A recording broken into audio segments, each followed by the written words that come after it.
Hello, my name is T-Ray. I'm a member of the Reparations Collective, and I'm a person of European descent. Graham, thank you so much for inviting me to this gathering and to offer this land and people acknowledgement. Greenfield Community College sits on the ancestral homelands of the Pocumtuck, Noratuk, Orinoco, Agawa, Nipmuc, and Abenaki peoples. Native peoples still live here and have been here since time immemorial. We give gratitude for the nearby waters and lands and for the indigenous people who stewarded and continue to steward this land on which we all depend to sustain our lives and our well-being. We are all interconnected. I'm going to pause here for a moment to invite reflection on what does it look like to express gratitude to the land, the water, and the indigenous people, or ask how are we giving back as an expression of that gratitude.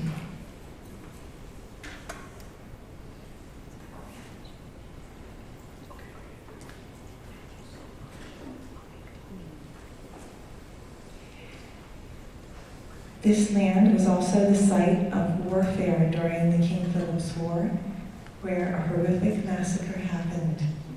And the outcome of that war forever changed the people, the land, and the waterways that some of us call the Connecticut River Valley. Respecting and acknowledging indigenous connections to this land is a first step in a long process of self-education. As new findings reshape our understanding, we commit to the work of decolonizing our ways of being regarding our region's history. With that in mind, we invite constructive action that changes the trajectory of the colonizing legacy.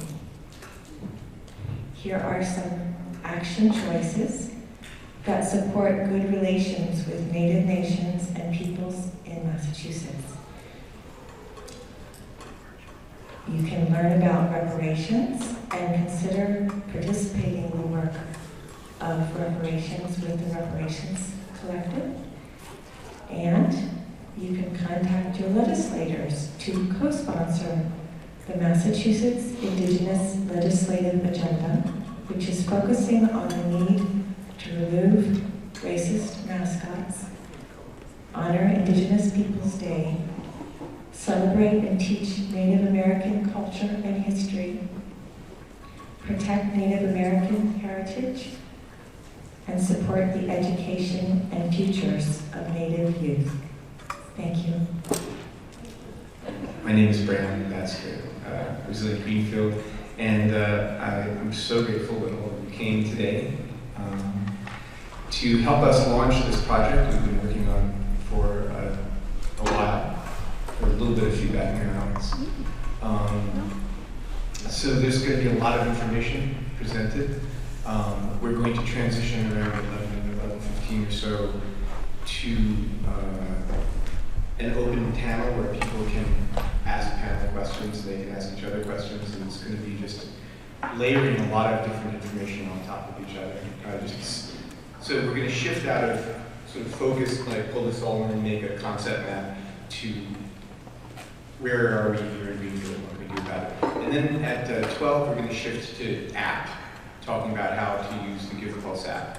So those of you who love to listen to technical information from somebody standing in front of the room with the slides, that's a good time to continue staying here, but everybody else, the food will be ready at 11:45, and you can come in a circle and talk to people at the tables, and I will not consider it rude if people are talking while I'm talking. So welcome. This model here is the model of the moment for us. We are an engine that we are about to start. I mean, an engine for community volunteering. The website, resilientgreenfield.org, has a news and events button up there, and if you click on that, you'll see launch materials, and if you go to launch materials, you can visit all the slides that you're about to see today. And at the bottom of that, I've opened up comments just for today. So if you want to leave any kind of reflection about the event or thoughts, you can just go and leave those at the website on that launch materials page. I want to thank our 3 top supporters, Greenfield Community College.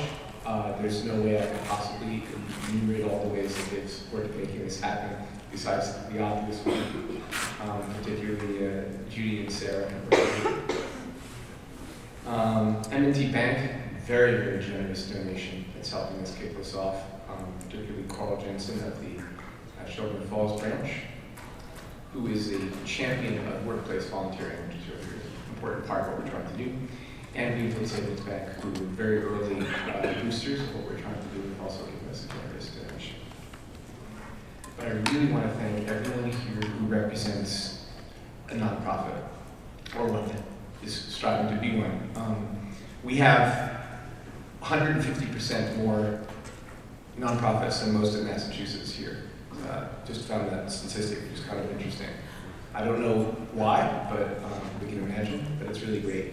So nonprofits, thank you all for all of your work for making our community more resilient and more wonderful to be.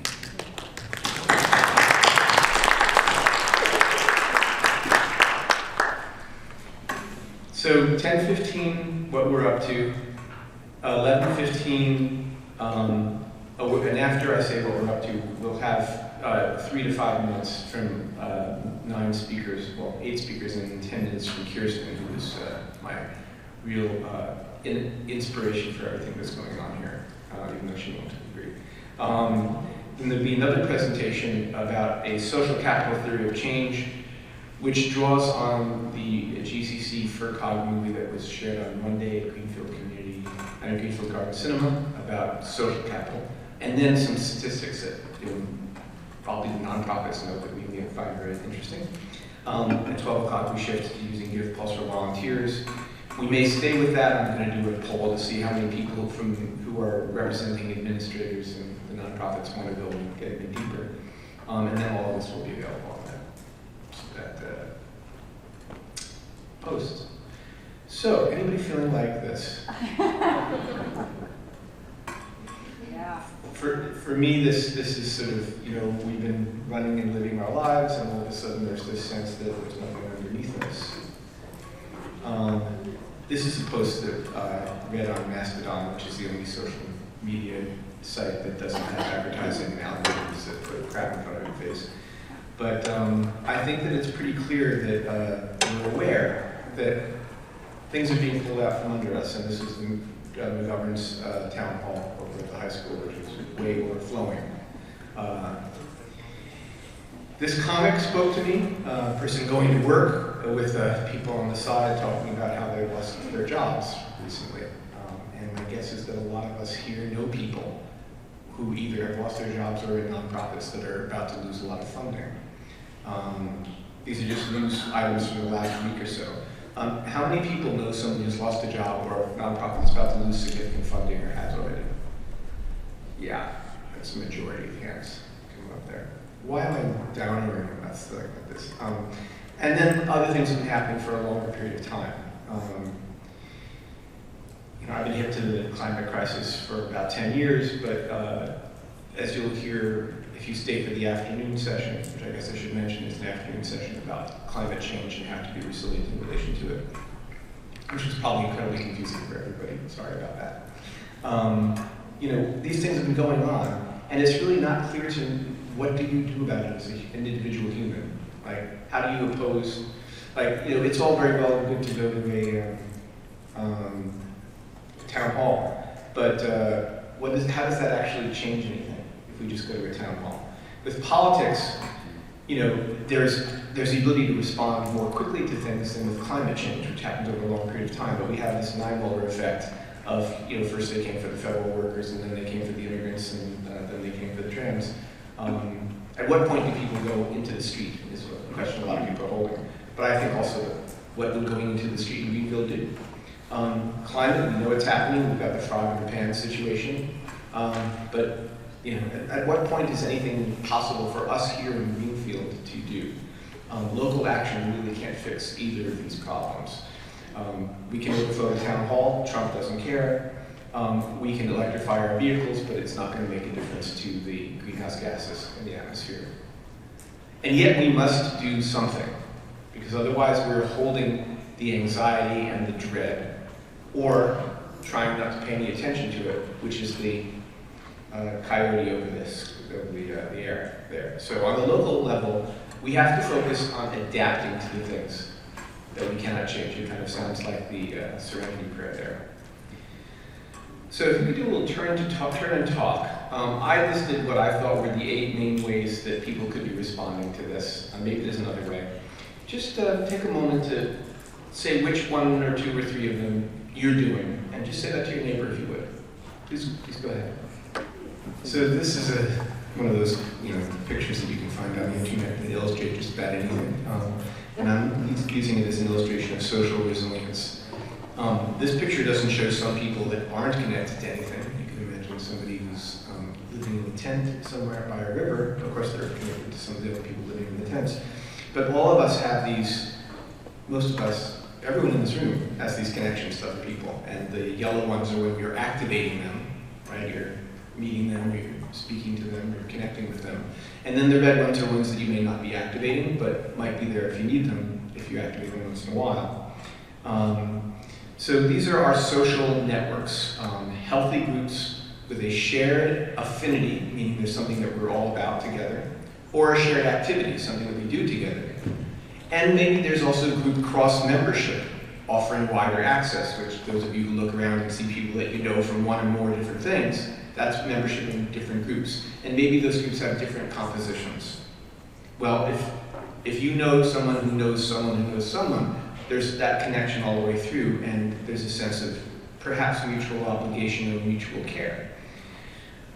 When the groups have shared norms, like we know how we are together when we get together, and shared values, we're all here to do this, common purpose and ease of being together, that also builds our social capital, which is different when you go together, go into a bar and you don't know anybody and all you know is that people all drink and maybe they don't.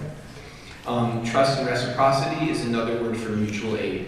It's, if you ask me to do something, I'm going to do something for you. If somebody else asks me to do something, I'm going to do it for them. If I ask somebody, they'll be doing it for me. Not necessarily 1-to-1, but just as a general awareness that we are here for each other. The 2 big examples I can think of is if you need somebody to help move and they have a good back, will they come? Or if you need someone to drive you to the airport, will they do it like this, like that?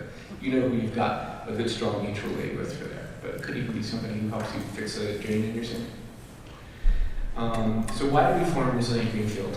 Let's get to the point here, all right? So we saw that our nonprofits are concerned about static or decreasing volunteering levels.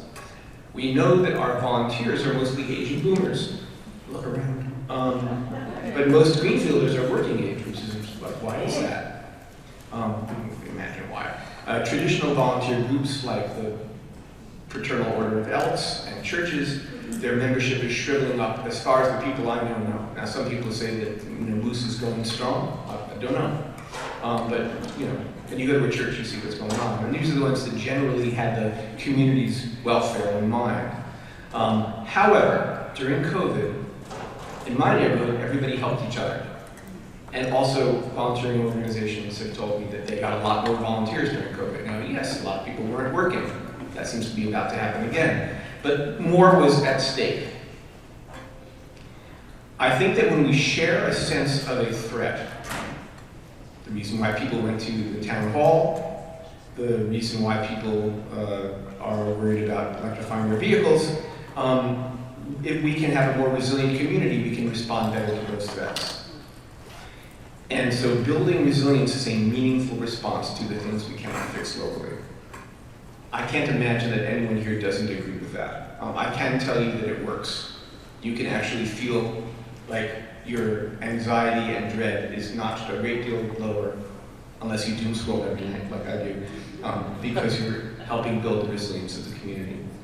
So, we had this idea that we could have a volunteering network that was community-wide, where all of the organizations had pages on that platform, the way you have a page on Facebook, where volunteers could go and find out what are the current volunteering opportunities that are being advertised by those organizations. Not, I love Stone Soup, I'll just sign up for the mailing list, but this weekend I don't have anything to do, let me see what volunteering is possible for me.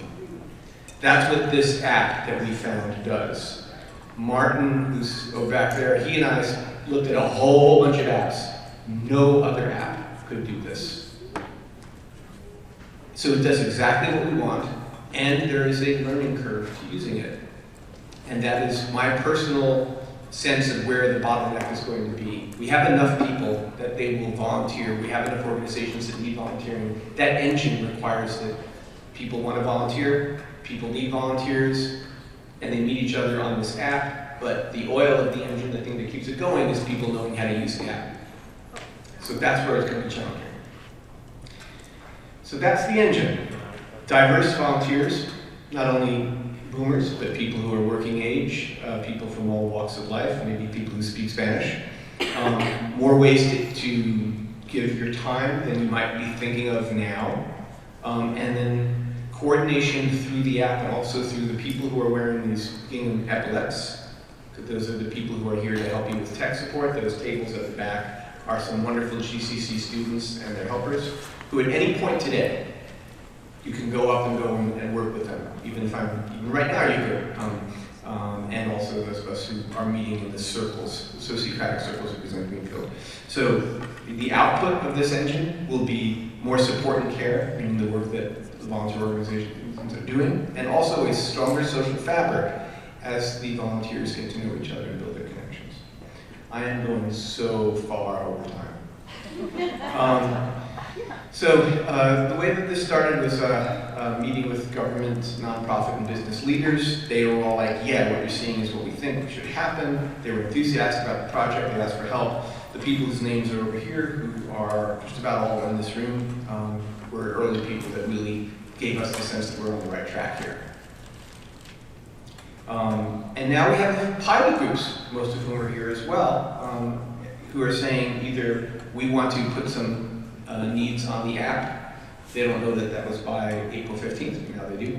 And the people who are businesses that say we're going to get our employees, or groups like Franklin Community Co-op who say we're going to shift our working member program to this online platform. Not preventing people who want to continue to fill out cards from doing that, but allowing people who have the hunger for apps to move on to a more connected place. So this is what it will look like come May 1st. If I get my wish, if all of us in Representing Greenfield get our wish, people from the what we call sponsors, which are the organizations that have volunteers, that's the yellow ones, see events that are posted by the members who are the ones who need volunteers, and then the magic happens. Here's what it looks like now. Right. How do we fix that? I hope that you will all be dedicated to helping us fix that by the end of today, and be willing to hold your breath and go into the app and learn how it works. Workplace volunteering is critical for this.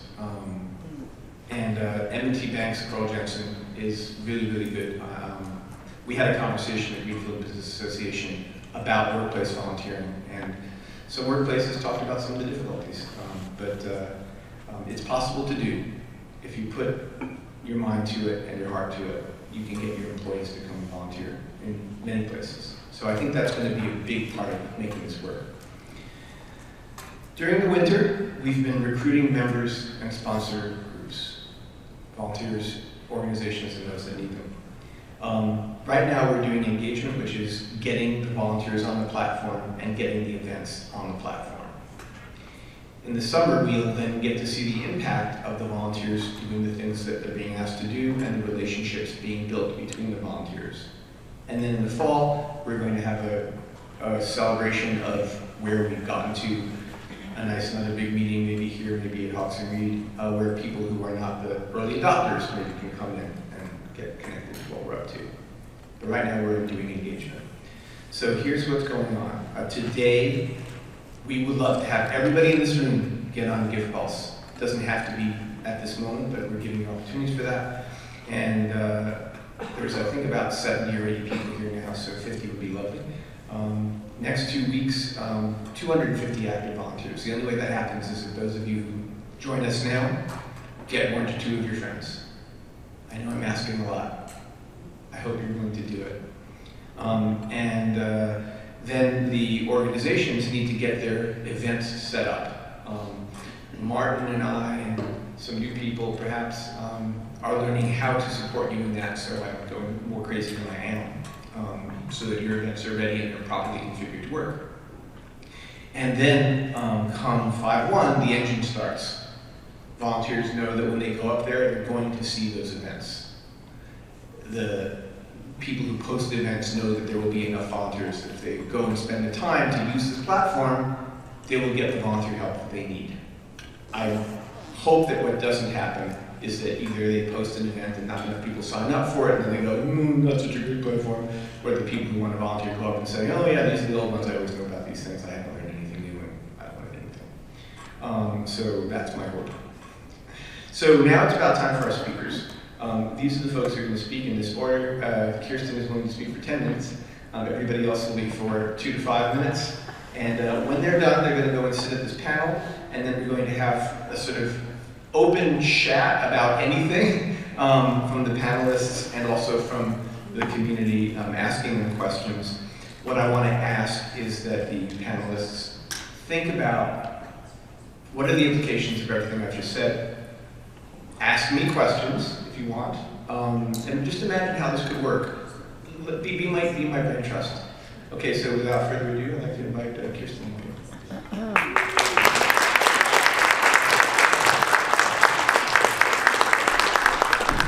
All right, so the very first thing I want you to do is I want you, now that you've settled down, I want you to take a good look around the room.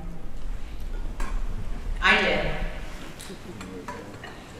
I don't know a person, I don't know every single one of you, but that's okay. You'll know me in a minute.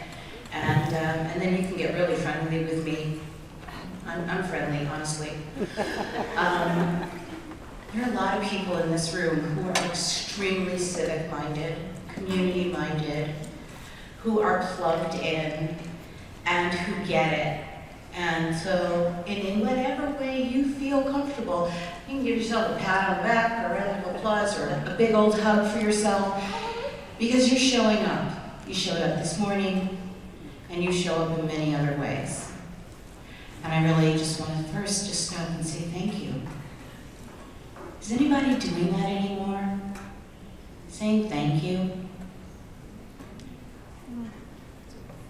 See if you can increase your gratitude and thankfulness this week by 10%. Just say thank you. Or give a hug, or a wink, or a wave, or something. In a time where we are so inundated with chaos and fear and anxiety and the unknowns, where we may be losing our jobs, have beloveds who have lost their jobs, or just don't know how much it's going to cost to get a roll of tinfoil, it's time for us to figure out how to be hopeful.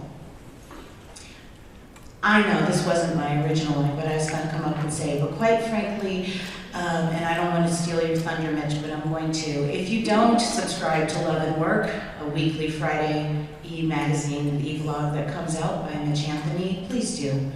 It's full of hope. It's full of ideas. In order for us to be resilient, we have to eschew as much as possible the fear. You know, there used to be a series of books and workshops called Feel the Fear and Do It Anyway. So guys, feel the fear and do it anyway. Don't be afraid. That's what chaos agents want you to be, is afraid, and we're not. And so why am I saying that? Stone Soup Cafe is built on a concept of mutual aid. Mutual aid means you and I work together in whatever way we have the capacity to do so. You can show up and volunteer, you can drive, you can support, you can eat the meals. You can do all of those things. And at every turn, what we do is say, thank you, so glad you're here, how can we help? And sometimes we say, hey, you can help us this way. Most of the time, what we're saying is we're showing up with you to be vulnerable and resilient at the same time. Vulnerable because we're inviting every member of the community in, regardless of their ability, regardless of their background, regardless of their history, what they're bringing into the room, and we're holding it. We're creating a container where you're welcome, you belong, and if we have a problem, we'll figure out a way to navigate it.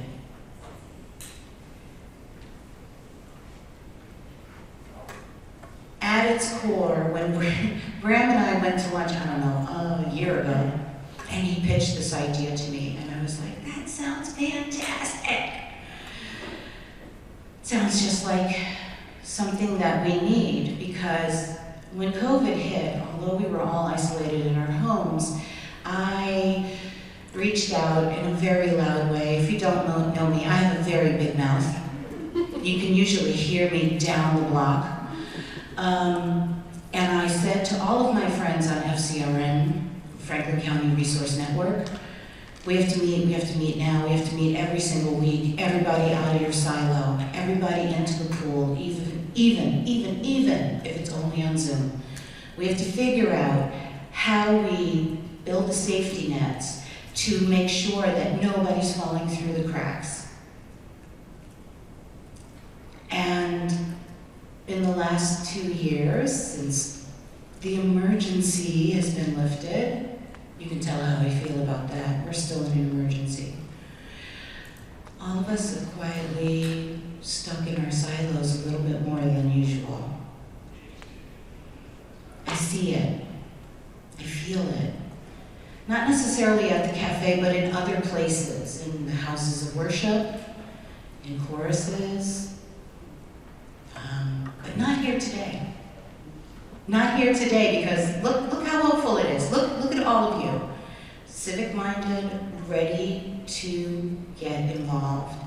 I want to thank Judy for bringing Join or Die to the community. She told me it was on Netflix, so that's the way I ingested that. And I do think that there are ways for us to understand why we're doing what we're doing. And for us to change it. Again, let's go back to being hopeful. We can change our community. We can build resiliency here. We can connect with each other and come out of silos.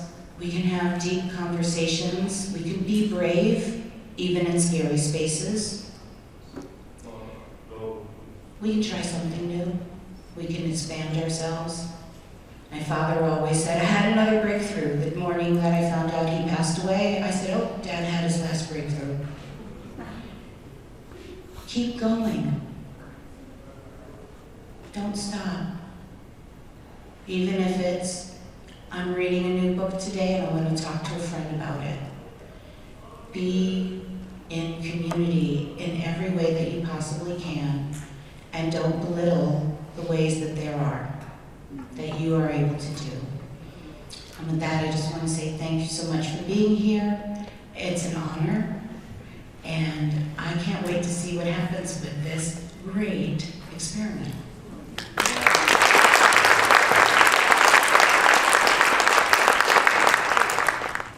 Hi everybody, thank you so much for being here. And thank you so much to Bram and the Resilient Greenfield group for doing all this work to get this off the ground. My name is Sarah Allred. I'm the coordinator of student leadership and engagement here at GCC. So I just wanted to talk a little bit about what we do to promote resilience here at the college, and also why we're really excited about this initiative. So obviously we are a college, and a free college in Massachusetts. All community college is free now. So we do build resilience by providing educational and career pathways and skills training through our workforce development, and really are preparing people to be effective practitioners in our communities. But I want to speak about, there are many ways that we promote resilience here, but I want to speak about two ways, one that's a little bit more internal and one that's more external. So internally is really the work I do around student leadership and engagement, where we're really building social networks of students and helping them build community and have a more robust experience in addition to going to classes, building that community, not just coming to class and leaving, which can be hard to do at a commuter school. And so some of the ways we do that is around social and cultural events. We have student clubs, which are based on shared identities or interests. And we have our student senate, which is the elected group of student leaders that advocate for different issues on campus. So all the students in the back there, if you guys wave your hands, those are all club leaders and student senate members and some of our student leaders here that do such important work helping to build that community. The other program I want to speak to that we do here is our community engagement. So Judy Raper in the back is the director of that. I know my folks here know her and work closely with her. But she does a lot of the outward-facing collaborative work, offers continuing ed, has lots of free community events. Folks have been talking about the Join or Die film screening that was done in collaboration with another org, intergenerational discussion groups, book clubs, all kinds of things that really are meant to connect GCC and the local community together. And I do have a plug for Judy. So there is an involvement fair. I have 2 plugs. An involvement fair next week on Wednesday here at 6 p.m. There will be lots of different organizations that will be tabling for folks that want to volunteer, join a board, just join activities. So if folks are interested in coming, there'll be free dinner. Please attend, and if any organizations are interested in tabling, you can talk to Judy. And then in terms of why we're excited, so we're coming at this from the volunteer side. So we have kind of 2 main groups. One are our employees, that I know there are a lot of people that are excited to be volunteering together. I think it helps to build some cohesion, build our social networks, have us, kind of seeing GCC out in the community doing these things.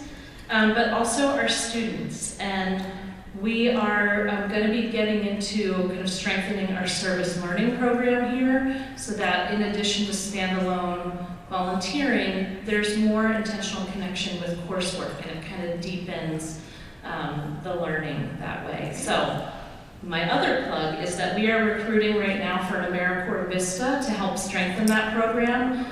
This will be for the next academic year. So that's a year-long, year of service, helping us to really strengthen our service learning program here. And so if anybody is interested or knows anyone who is, I am happy to talk to you about that. Thank you.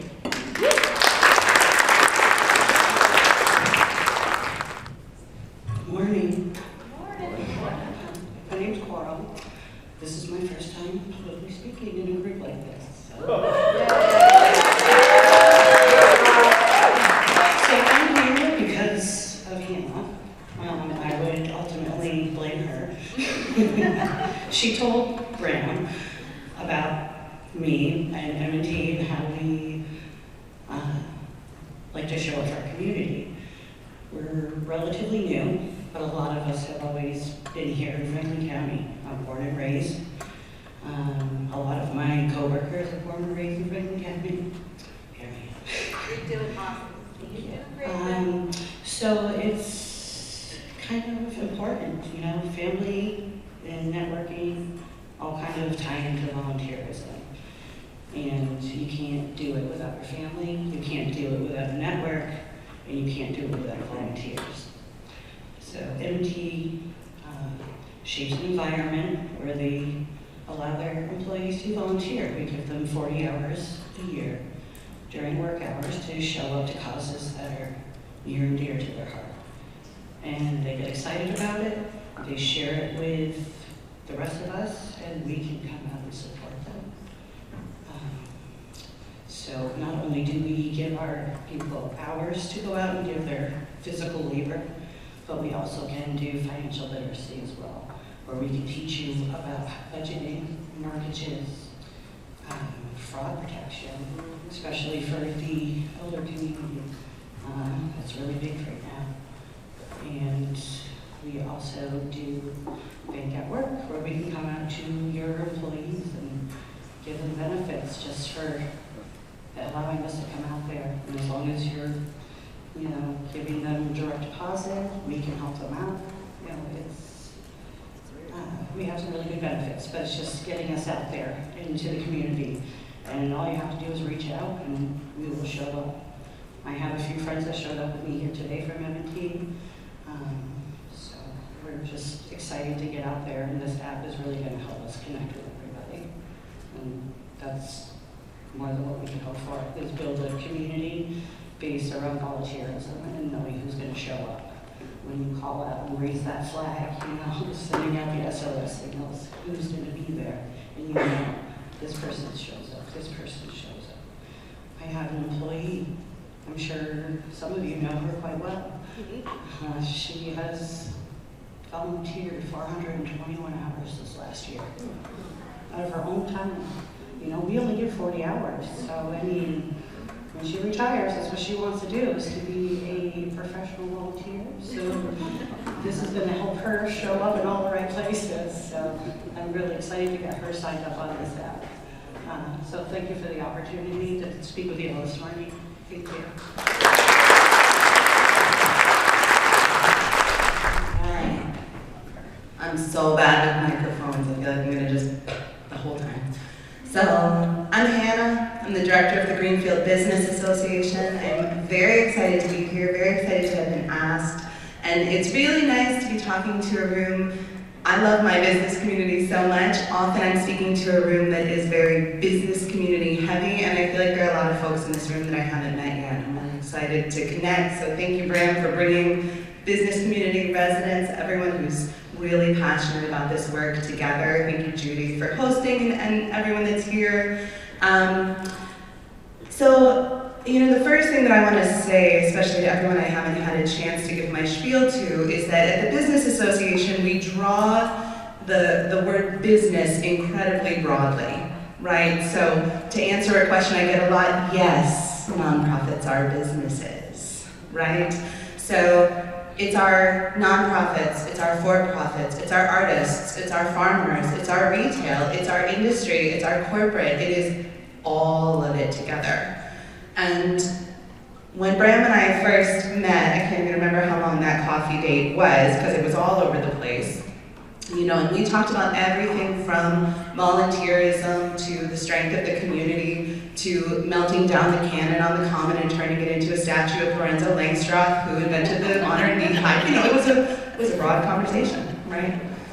And the thing that really grabbed me about Resilient Greenfield, and I am not the person up here to talk about the boundlessness of what Resilient Greenfield is and will be.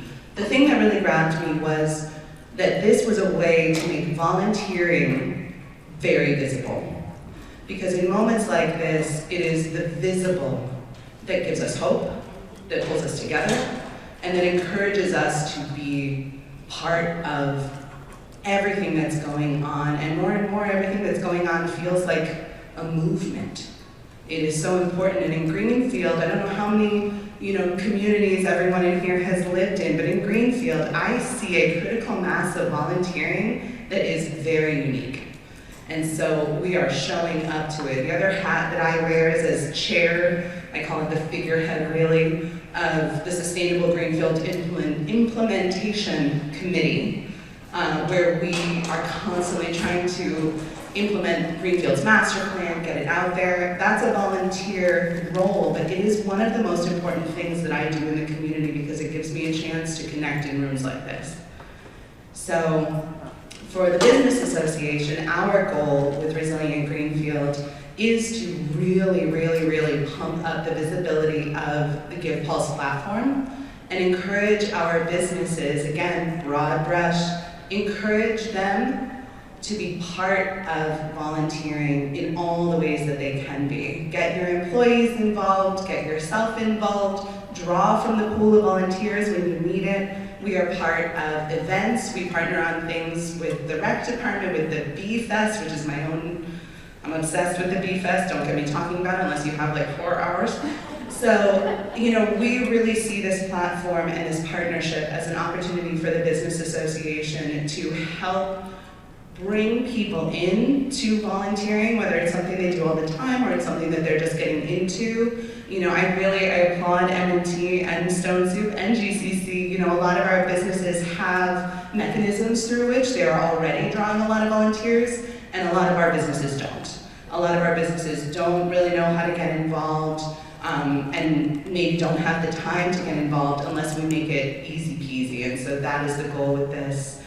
So, you know, again, I just want to underscore the importance of visibility right now, because it is an incredibly hard time. I would say it's a dark time, not to get, you know, political. And that is always the goal, right, is to push things into darkness where we can't see one another, or it's so overwhelming that we can't show up and talk about it because we don't even know where to start. Visibility, seeing each other in a room like this. You know, I have a sticker on my water bottle that one of my stepkids gave me that says, "It's okay if the only thing you did today was breathe." And I love it because it reminds me.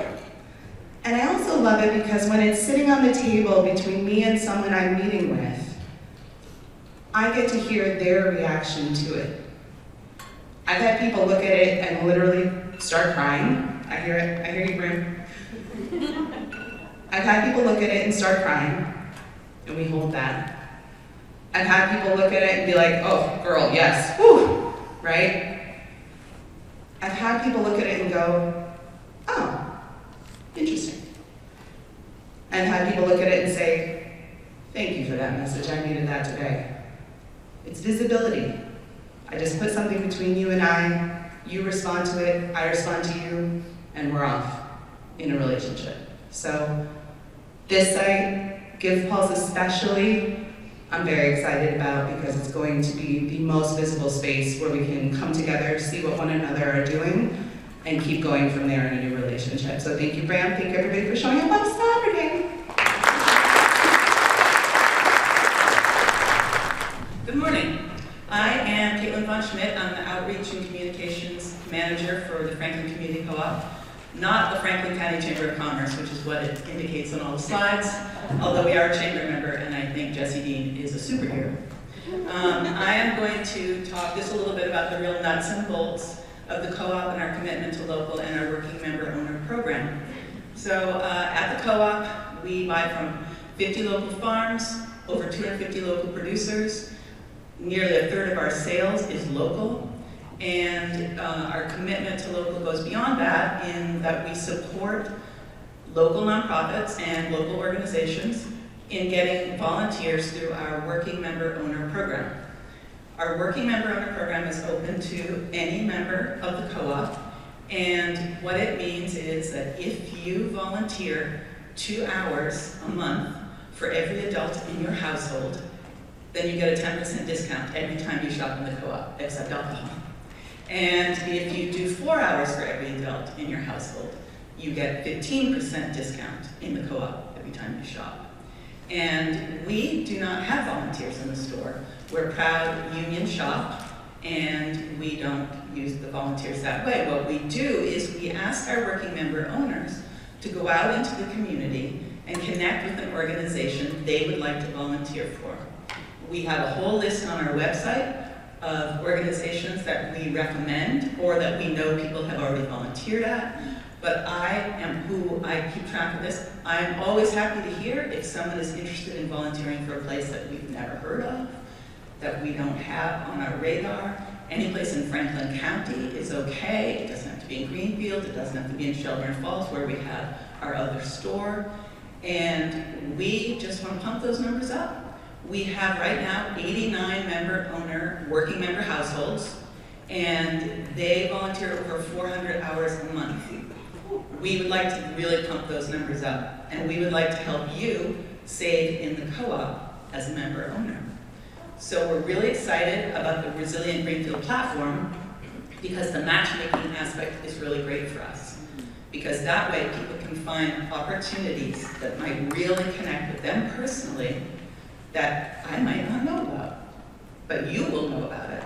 And so I encourage everyone to get on this platform, and see what you can find. And I encourage organizations to get on this platform, because without the organizations and the people connecting there, it doesn't help me.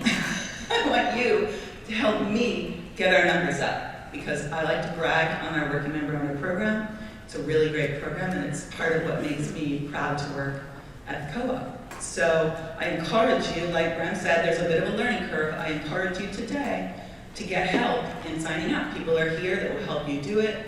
It's a really exciting program. It's going to be great for our community, and I'm really excited about moving into the digital age in terms of volunteering, even though, don't worry, we will still keep our charmingly old school file card method of tracking working member hours if you're using that now. And I want to say, like everyone else, thank you for showing up on a Saturday morning. I think that really shows your level of commitment, and thank you very much for being here.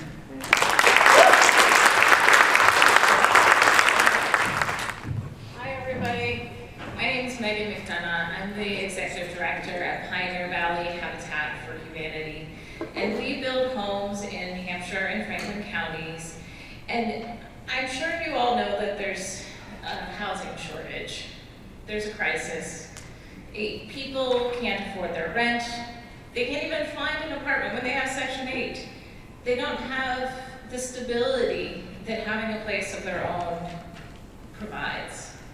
It's across the spectrum, and I fully support all housing types. We need more shelters, we need more supportive housing, we need more affordable rentals, we need more market rentals, we need more home ownership opportunities. It's really across the board, all of the above. And sometimes thinking about all that needs to be done can be a little bit overwhelming. But I think that one of the things that Habitat for Humanity does a really good job of is we take this really big problem of housing and we say, okay, well, go talk to your legislators, do that advocacy, work on multiple fronts. But if you want to do something today to help a neighbor have somewhere to live, we're going to break down that really big problem and give you an opportunity to come lend a hand. So maybe you're going to show up at a construction site and sweep the floor and put away the tools. And then the next time you come, you're going to learn how to use a power tool from a carpenter who's retired. And then you're thinking, well, that was really fun, but really I love plants. So I want to join their landscaping committee. And I'm going, oh yeah, hi Beth. We have all these ways for engaging our community, but we need the community to arrive. So I'm really thrilled to be part of a larger network through Resilient Greenfield here today, to be connecting. There's individuals who have so many skills and they just need a way to connect to those opportunities. We hope you'll consider Habitat as one of the ways you volunteer, but then maybe you'll say, okay, housing's important, but food is too. So I'm going to deliver some food for Stone Soup Cafe, and then I'm going to show up on a Tuesday night for a meeting with our family support committee that's going to figure out how to mentor our new homeowners. And that creation of networks, it happens organically sometimes when you don't even realize it. But we want to do this even more and at larger scale, and that's why this is such a great opportunity to come together and say, all right, who's not at the table, who can we invite? Here's a platform to invite them to be part of this web here in Franklin County. And I just wanted to share also a personal story that, a bunch of people in this room already know, but I had a house fire a couple of years ago, and I woke up one morning without that stability of a home. And you know what? People showed up, and I had networks I didn't even know I had. And to me, it's now my turn to keep paying that forward. And those types of moments in your life, you kind of go, oh wait, that person that I know from this, they showed up for me. This person showed up for me. And those resilient networks build over time, over years, and they'll surprise you. So please find those ways to just show up for a neighbor, do something today, and you don't know when it's your turn tomorrow. So thank you.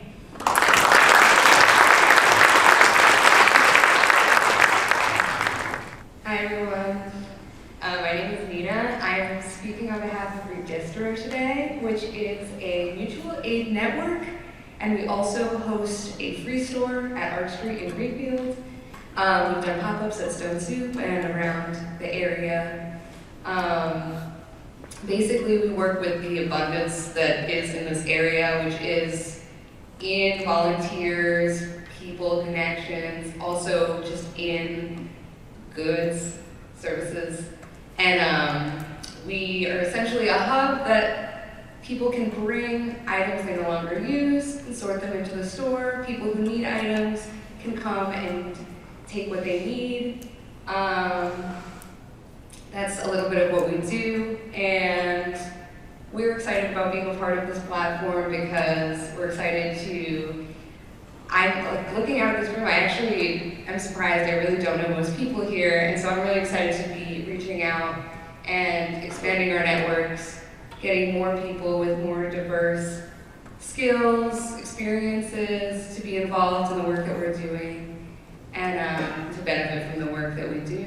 And yeah, I guess a pitch for those who are less technically savvy. There are all these people here today to help you sign up on the app, and it's going to be a great, somebody was saying, like, it's a great visibility. You'll be able to see all of the different ways that we're able to show up in community for each other, and the different people who have been showing up for each other. And that is what I have to say today.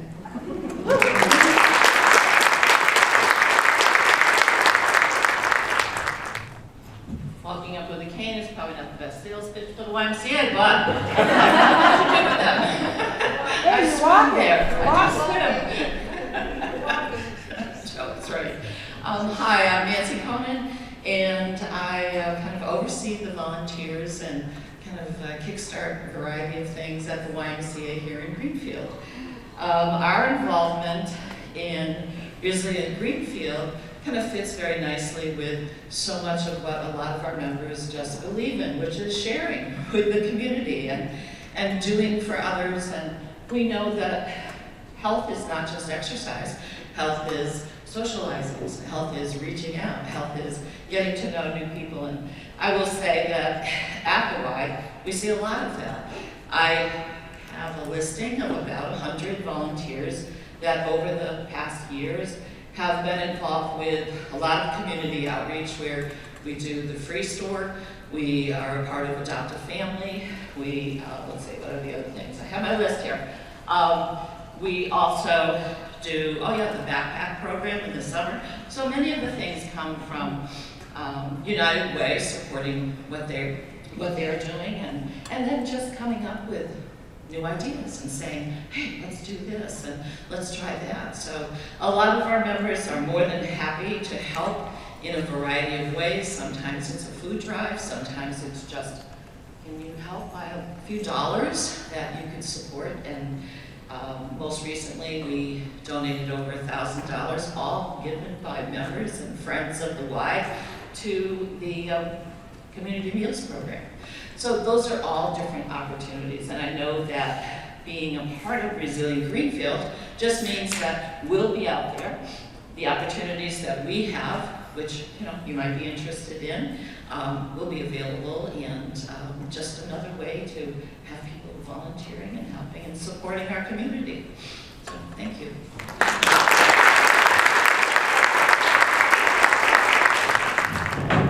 I promise to be really brief. This is a lot to sit through. I am so proud to be here. My name is Mitch Anthony. I live in Greenfield. I've lived here since the 70s. I've raised 3 kids here. When I came of age, being a hippie was a career option, and I chose that. And what it meant for me then was I believed in peace, love, and understanding. So when it came time to choose a place to live, I came to the Pioneer Valley because this is where the hippies were, and this is where the people who were committed to community are. And here's one thing that I know from living in this community for so many years. Franklin County is a community that believes and invests in community. Some of the talks we've heard here today are really moving. I really agree with you that we are all part of a network we don't even know about until we look for it. I promise to be brief. I'm going to be brief. I want to bookend something that Kirsten talked about, and that is hope. We are living in very, very frightening times. We are all resistors now. And if you look at resistance, the easiest way to begin to resist is one, connect with others. Don't be alone. Connect with others. Then maintain hope. There is a concept called radical hope, and that is envisioning a world that I want to live in, even if I can't see how to get there from here, even when it contradicts the news that I'm hearing on a daily basis. So I'm here in the context of community. I'm here in the context of radical hope. I so appreciate all of you being here. I am so proud to be on this panel today. Thanks.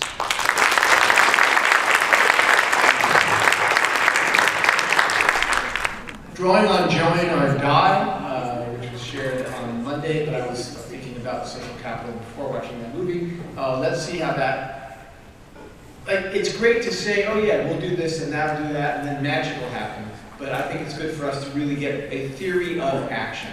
I don't go and march in the streets unless I have an idea of how that's going to make impact. Until I have that impact, I'm not doing it. So I hope that after you see this, you'll really draw the connections and also have a richer picture of what Greenfield is. So we mentioned before about mutual aid and how during COVID, many of us started doing that in our networks and even in our groups. Medford and Somerville came up with this model where you put a spreadsheet up and people would go and say what they needed, and then people would say what they could offer, and they'd connect and do stuff. Co-op began doing that, and Stone Soup and many other organizations. So really, this is an extension of those initial efforts of how can you put something online that people can go and find so that if they don't have the resources in their ready interpersonal networks, they can still get help. That was the goal of that work. I don't know if anybody from Montague Villages is here. Is anybody here? Yeah, there we are. So Montague Villages is a community-wide mutual aid effort. The focus is on people who are over 60, both helping each other and getting helped. But I'm really interested to see how this thing emerges, and it's, if you want to ask how does it relate to Resilient Greenfield, I know that Becky George is here. Becky is starting a version of this over in Greenfield, and they would both be a sponsor, meaning somebody who has people to volunteer, and also a member, meaning people who need volunteers. So you'll find both of those things on that app when they put themselves up there. And Resilient Greenfield also includes Turner's Falls. Sarah argued very stridently at the beginning, Greenfield and surrounding towns. So Montague Villages can be there as well, and they're having a coffee cooking conversation on the 5th. So I hope people who want to see how that model works can come over. Now into the social capital stuff, where some people are going to get up because I can't do it abstractness, but I let abstractness. So the idea of social networks, the people that you know in contexts or settings that either are getting together because of who they are. I made up a thing called the set theory of relationships. This is where there's a union of sets. They're like me in these ways. Or because of what you do, that's the intersection of sets. Well, I don't know very much about you, but we both play a good game of tennis, so let's keep playing together. Shared norms and values, as I expressed before, and trust and reciprocity, which is another word for mutual aid. All those three things together create social capital, and if we do that on a community scale, we can meet our common goal, which is social resilience. There's two types of social capital, social networks, according to Robert Putnam: bonding and bridging. Bonding, when people get together because they all are similar to each other, and bridging, when they get together to go and do something together, but they're very different. When I came to Greenfield and I started going to Stone Soup, that was when I fell in love with Greenfield, where The people who are serving the food, the people cooking the food, the people eating the food, we're all together sitting around the table, and it's such a loss that we don't have that, although we hope it's going to come back as soon as we take over the old co-op and do some deals. So who knows what's going to happen. But this distinction, I'm going to slow down here. This distinction between when I go and volunteer, does it feel more like bonding, or does it feel like bridging? It's something I'd like you to take on for a second. Let's think for a moment. Now, I have this thing set up where we're going to do a little form and do a survey and have that work. How many people would like to see the results of an audience survey about where you do your social networking? Who's up for that? All right, let's take a look at where we're at here. So the top investment here seems to be volunteering, followed by employment and family, a little bit less leisure, and not a whole lot of politics going on. But I'm not surprised. Oh, it's changing as we speak, isn't that exciting? And then the second one is, and that one, people are finding their volunteering to be mostly bonding, but bridging is making its way up a little bit. And it's the bridging, it turns out, that matters most for community-wide volunteering, is when you're connected with people who are not the same as you. Number 2 investment, after volunteering or after employment, seems to be the opposite one. Leisure. Yeah, we didn't see leisure so much on the first, but leisure is, people are getting a lot of networking from leisure.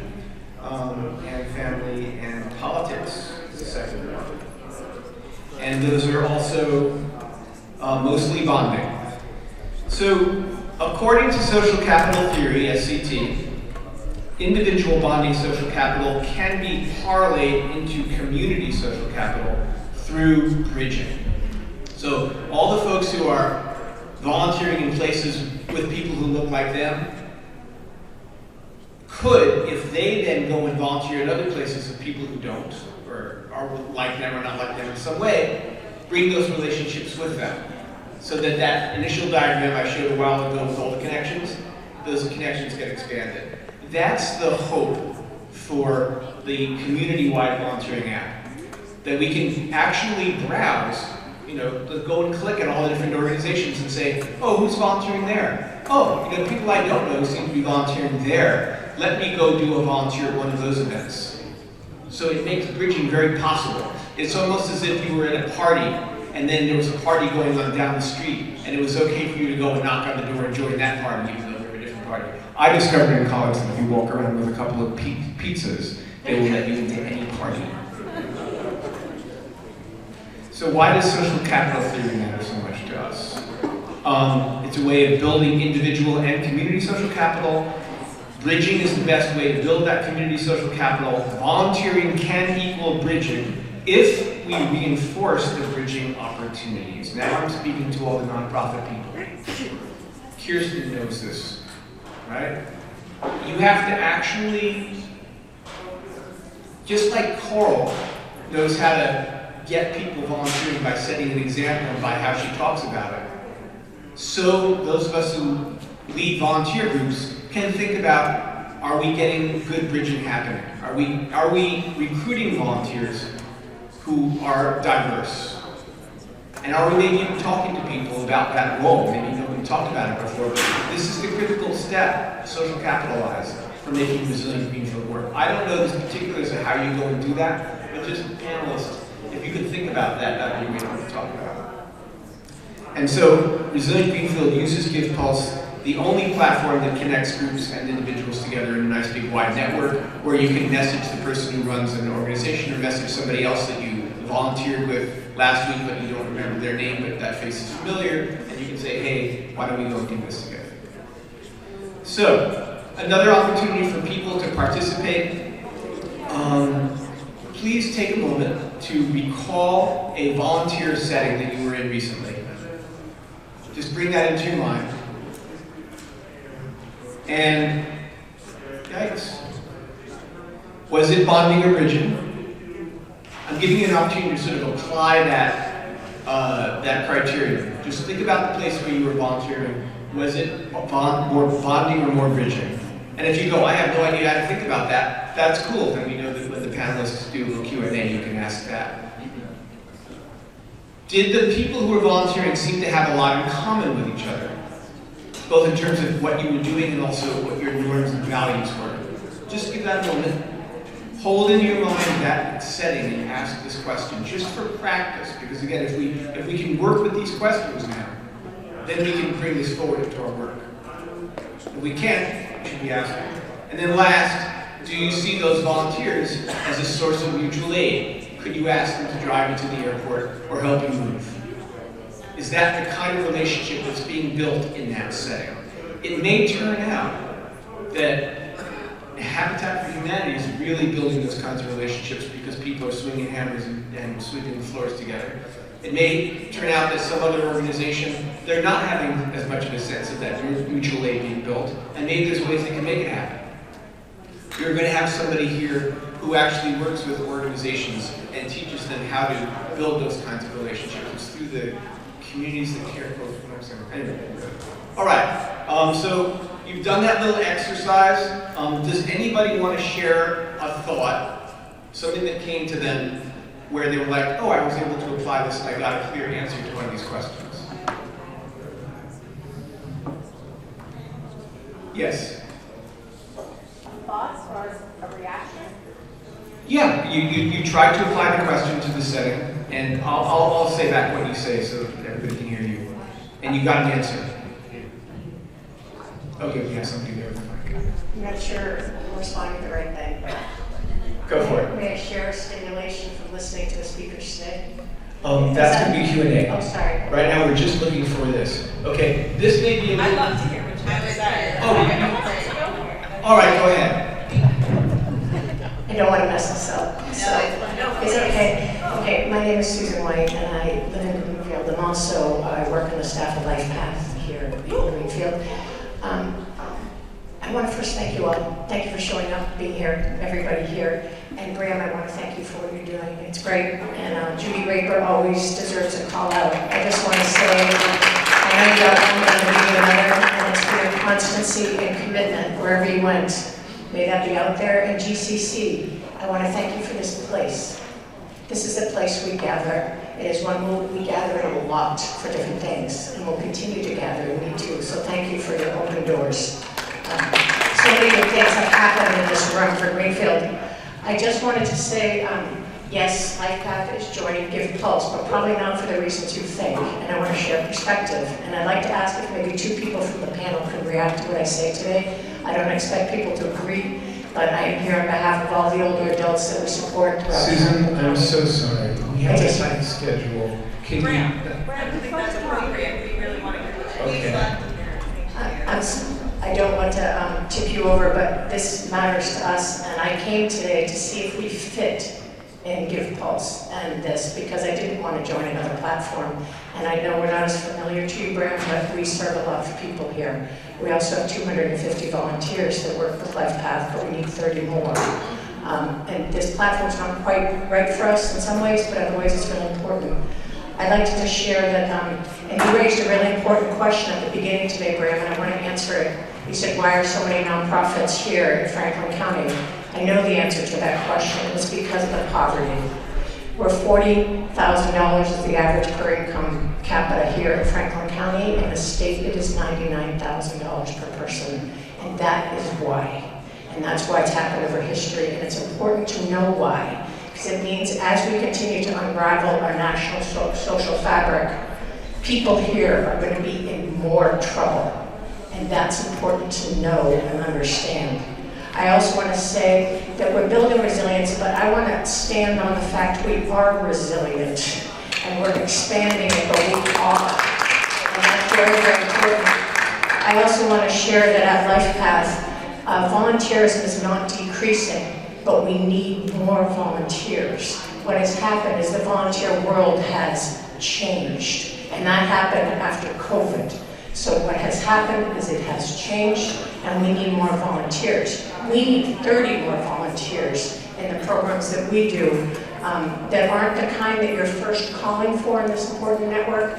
But I want to say something. Matching volunteers with organizations is not a new concept. Volunteer Match did it amazingly across our country for decades. It's no longer effective. We stay on it because occasionally we get one, but I say that because that is why I'm joining Resilient Greenfield. Because we need Resilient Greenfield here now, because within our communities, we need to be circulating more matches. And that's what I see as the opportunity here for us at LifePath. The other thing I want to share is that we need continuing long-term engagement at LifePath. The programs I'm talking about, we are doubling our programs of volunteerism at LifePath, and it's driving older adults to medical appointments, it's grocery shopping, it's home care, it's Meals on Wheels. And these are really real things, and money management, in case you don't know that. And I want to share that because Resilient Greenfield is filling right now a hole we have, but we're not new to this, it's just how we do it. And so I'd like to just say, thank you, Bram. I'm not sure where this would fit, but I want to share these perspectives because there has to be room for all of us, even though I don't want to be tracked in volunteer Give Pulse, but we want to be part of it because we want our name there, and we adore the one-time events.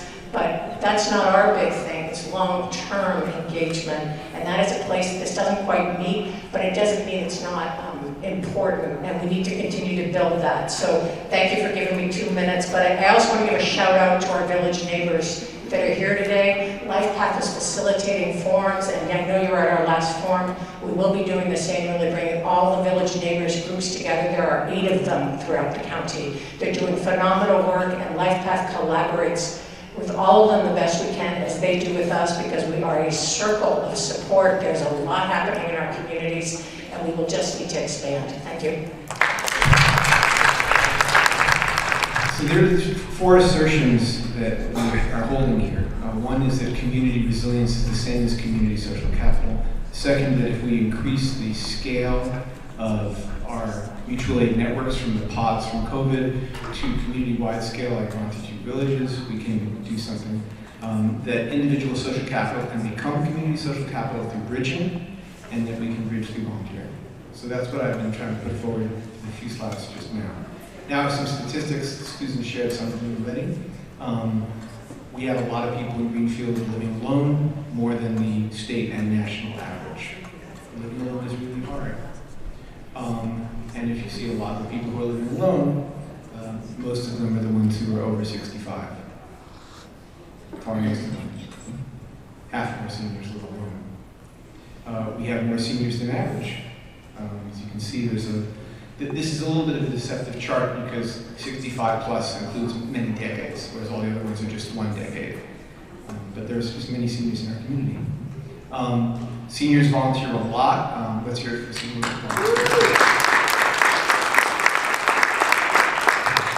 Nearly 10% of them nationally volunteer regularly, a median of 2 hours a week. Obviously, I think it's going to be much higher here in Greenfield. These are the formal volunteering rates for the U.S. Census. As we can see, volunteering went down in 2021, is coming back up in 2023.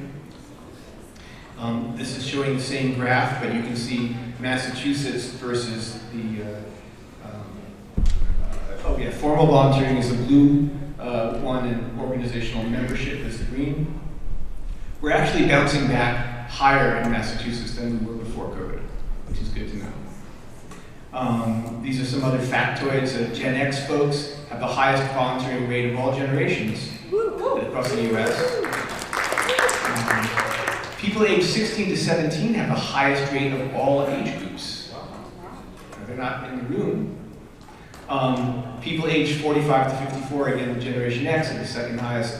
And parents with children under 18 volunteer at a higher rate than those without children, which lets us know if we need a lot of volunteers, we should offer childcare.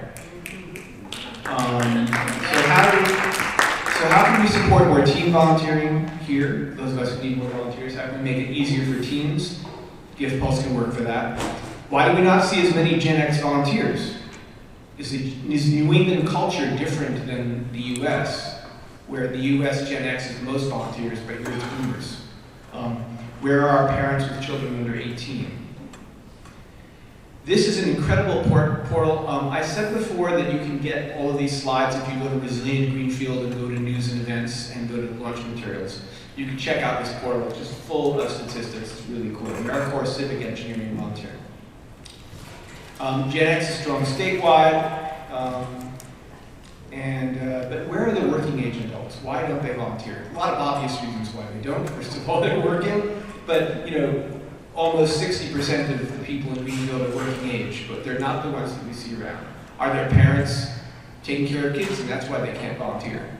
Do we welcome kids to come with them and volunteer? So that's really the question.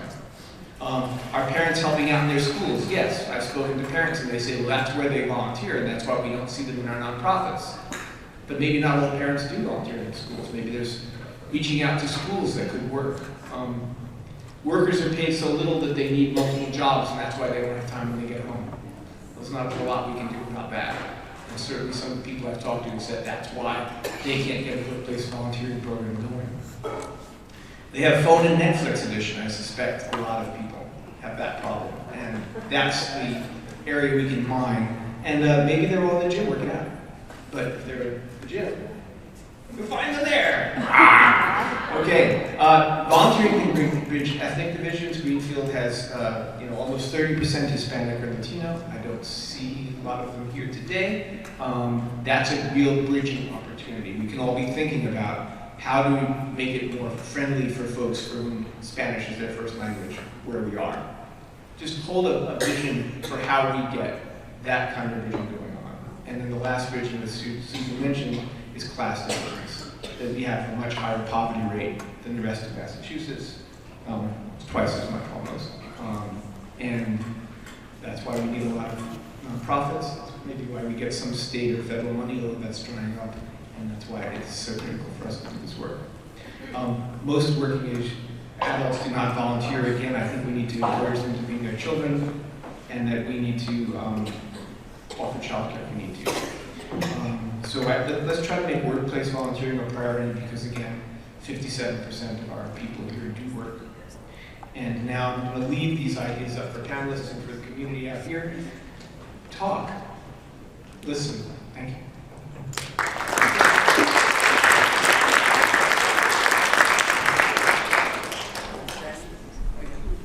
Was it Susan? Hi. Thank you so much for what you said. I think it's critical. And thank you everyone for staying. I'm excited to kind of jump in. I think you said something that I want to respond to directly, which is you voiced it as a concern that this platform might not interface with LifePath the way you need it to.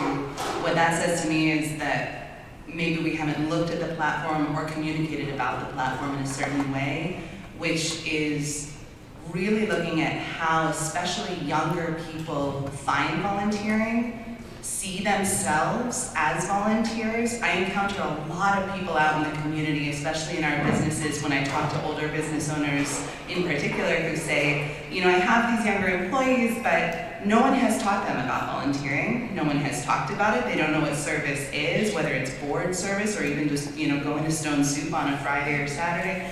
So for me, I really do see this platform as a place to plant a seed. If we make it a little more accessible, feels like other social media platforms, you're seeing your friends do it, I do think that we can parlay that into dedicated volunteers who are coming into LifePath and staying in a more deeply programmatic way. It might not be the usual portal, it might not be tabling at events or, but I do think that we can bridge that gap, and I do think that that makes this platform appropriate for LifePath if we look at your concerns and really make sure that we're coming at it, especially in these early days of getting the platform out there, if we're coming at it with that in mind. So thank you for bringing that up, that's so important.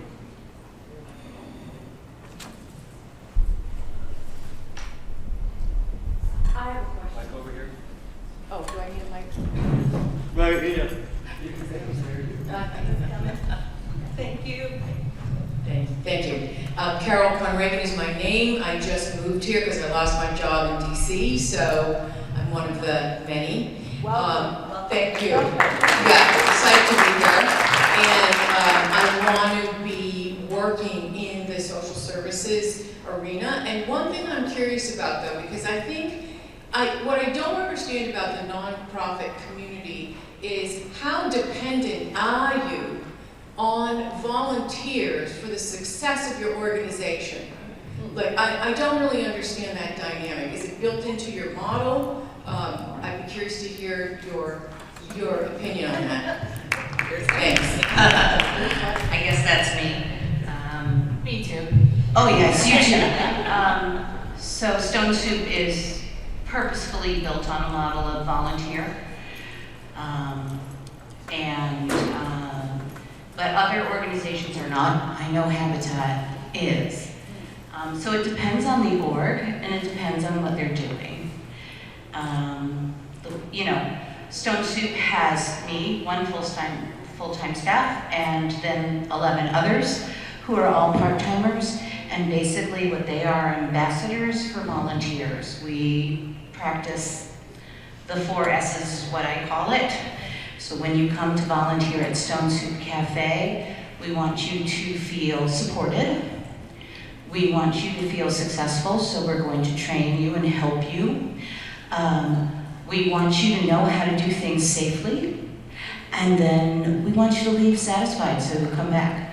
And there are a lot of places where nonprofit orgs have certain very, very discreet volunteer roles, and ours is one where we encourage agency and empowerment to the point where you might be like, and I'm the new curbside captain.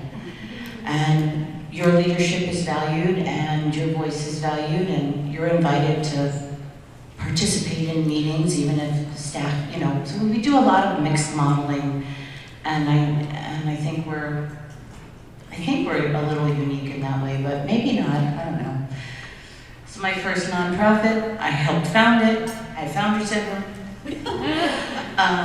and it's very organic. So even just our how do we learn how to navigate conflict has increased and become more, has more and more of an integrity process than it did even 2 or 3 years ago. So it's a lot.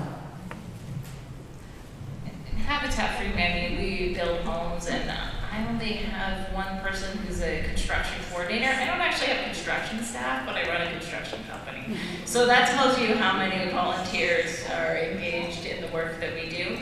And I think, you know, I'm sure that many organizations, it varies over the years, that engagement, but like our organization was started 35 years ago as an all-volunteer effort. And now we do have some staff, but that's what 35 years of maturing has done, is given us some people to help coordinate those efforts to make more of an impact.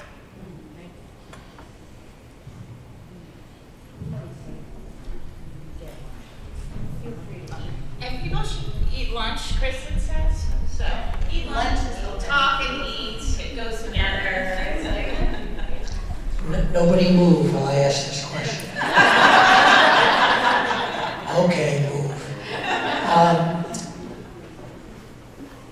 Statistics intrigue me, stories inspire me, and I wonder if you could share a real-life story of a situation. For some reason I'm drawn to hear from you, Mitch, but I'd be glad to hear from anyone, but just something that puts a face and a heart behind what we're talking about. Me, you. All right, I'll do it. Okay. We have a volunteer who comes almost every single Friday. She is an octogenarian, and she comes from Charlotte every week down to downtown Greenfield. Because what Stone Soup Cafe brings to her is a level of interaction and camaraderie that allows her to not be socially isolated. And on Friday afternoons, especially the first shift, a lot of our older volunteers, although they're mixed throughout, literally we have volunteers from 2 to 92. They come because they're all hanging out with each other. And it's kind of funny because we don't chop as much product, but there's a lot of chomping with the mouth. And it's a really great, lovely time.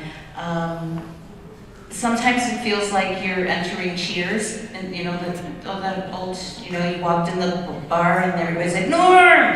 Well, it kind of happens. You get on the ramp and somebody yells out, Linda!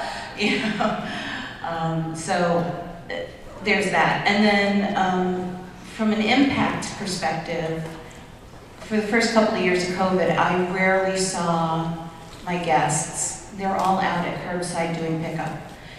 But I ran into Russell, and I hadn't seen him for a while, and he said, I just want to thank you.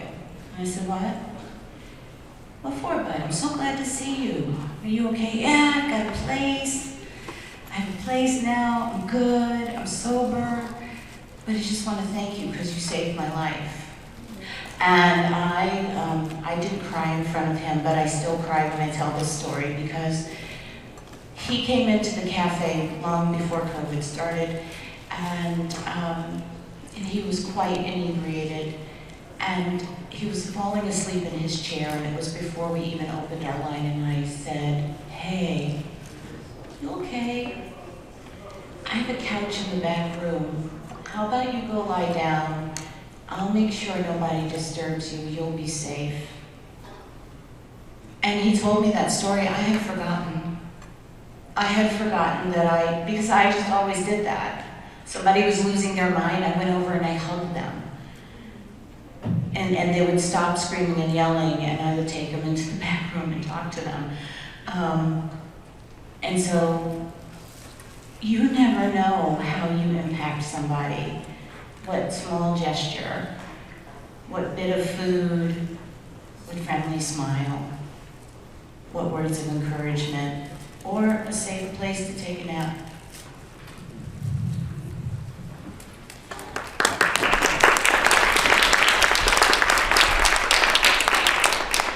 One of our big events that occurs particularly in the fall is our free store. And that's probably the biggest time that we really see a huge amount of, both on the volunteer side of people just helping and just saying, yep, I'm gonna, for the next 24 hours just about, empty bags, sort clothes, pile clothes so that people can come in. And then the day of the free store, there's usually a lineup outside the YMCA front door of easily 100 people ready to come in, and everything is organized by all volunteers.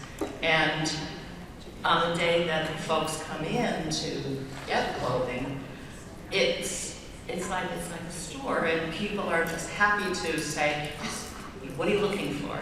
And they help them find, and sometimes it's clothing that they're going to need because they're going to start a new job, or something that's necessary for their children because they just are growing out of everything. But the communication between the folks that have worked there the days before to organize it all, and then the folks that arrive who are just extremely appreciative and of everything that's offered. So that's one of our biggest, of seeing folks come in and just having a piece of something for our community. I think it's a very positive thing anyway, for everybody.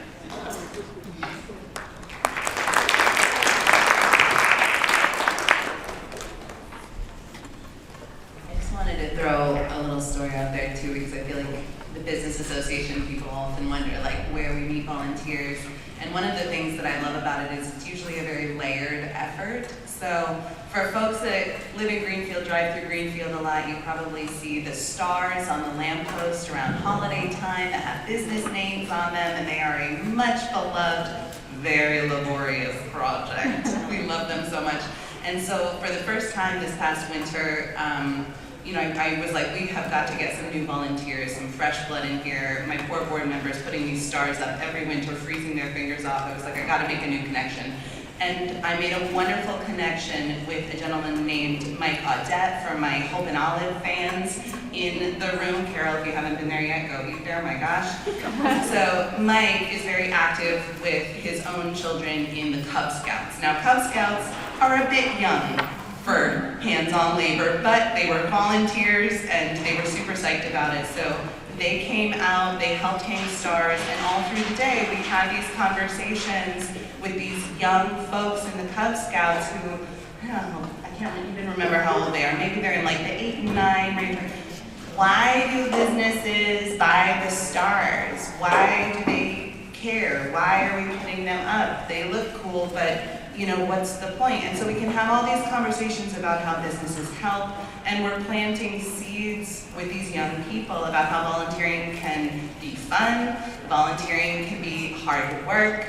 You know, it can be really exciting when you can grab the star from your brother and take off running down the street, and then your dad chases you, and then he's like, come on back with the star. Like, it can be really exciting. So, you know, we have so many volunteer opportunities through the Business Association that really help, especially young people, understand what a tight-knit business community is, which I think is so important. And then I also just wanted to say to your question, Carol, which I think is so important, and especially the connection when I think about nonprofits in DC and where they hit the ground in some of these smaller and more rural areas. You know, volunteerism, we decided along the way volunteerism was a necessary part of the nonprofit business model. And at a certain time, the expectation was that larger businesses, corporations, philanthropists would make up the difference, would support those companies so that volunteering was a little lighter, was, you know, the joyful part. And over time, I think a lot of that support was eroded for different reasons, right? So now volunteering is this critical element of nonprofits that it wasn't really supposed to be. And so, you know, we are always bridging the gap around that, talking about business models. When I have, you know, an entertainment business that comes to me and says, should we change to a nonprofit model? You know, that's an intense, deep conversation. So it's a great question. I obviously have so much more to say about it, but I think it's a question we need to keep asking, where volunteerism sits in how we conceptualize business under capitalism in general. Everybody hold that thought. Hold that thought. That was awesome. I love the way you ended. We have another half hour left for this event before there's a transition to the climate event, which some of you know that. I don't want to keep the panelists imprisoned, but I also want to keep the conversation going. So first of all, we'll see how many panelists feel like they've got to go get some lunch now, and we want to really applaud them. So for any panelists who get up to leave to have lunch, and for those who stay, some of us actually have to go somewhere else, but I would like to stay. So, no my more colleague feelings. Sayani, go talk to her about volunteering for Habitat. So. Yes, and that's the other bit. Like, we really want to make sure that people who come here and set up tables have an opportunity to visit. And we've got 5 GCC interns over there who want to sign you up for Gift Pulse. So, keep the combo going, have your lunch, visit the tables, sign up for Gift Pulse, keep it going. Thank you. I just want to say something in relation to, I think it was Susan's question. Susan. Just around using the application or the platform. So I used GivePulse at another college I worked at before GCC, and it has a lot of functionality, like maybe even too much functionality. But I was writing down some of the things that we use it for, because it's not a one-size-fits-all. I think because Resilient Greenfield's trying to get it off the ground, there's kind of some like basic ways folks can engage with it, but it can be really tailored. And so, you know, we've used it for, you know, similar to the co-op, like if you're trying to track hours because people are in a program or need to meet, you know, a requirement. We had faculty do that in courses if they had a service learning requirement, being able to track that, and then, you know, the community partner had posted the project, it was tracked there. We found that community partners that were using it could pull their numbers, whether it was participants or hours. There's a lot of data that it collects if people are engaging with it, but could use that for like grant reporting. We would work study students who are working in the community. So there's a lot of ways to use it. And there's no one size fits all. And I'm really glad that Susan brought that up, because I think Resilient Greenfield wants to know what are the questions folks have with engaging with it, what are the potential barriers you might see, and not that those are going to be answered right now, but like so the group knows how to make this something that people want to use and that will work for everybody. So I would just encourage checking in with folks, with especially the tech folks, about those questions, or following up after the event with the questions you have about how to use it. Thank you. I'm going to ask a question, Robin. So I know Kirsten is probably busy serving food or something, but I first wanted to just share quickly that I moved to Greenfield toward the beginning of the pandemic as a therapist and social worker who started to work on Zoom. And so I was alone in my new community on the computer helping people all day and not getting out much. And one of the first places I got out was to go to Stone Soup and stand in line. This was after they no longer had sit-down meals.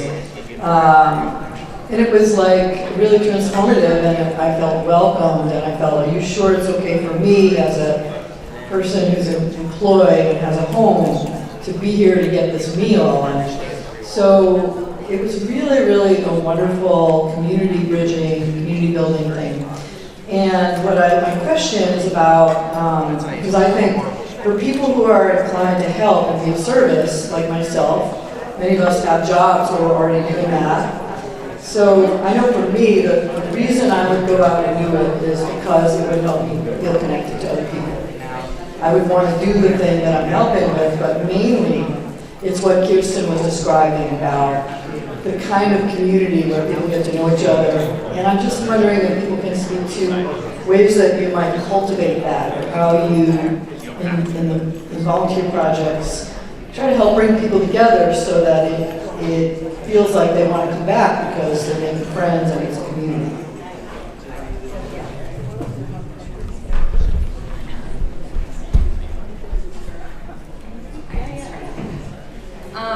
So at Food Distro and Stone Soup also, like you discussed, like I think mutual aid is a way of having that be the fabric.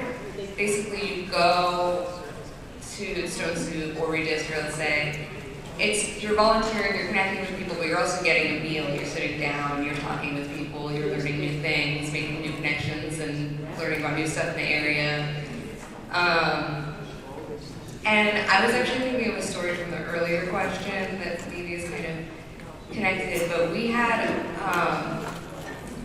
someone who came who was unhoused and came to access resources at Redistro, and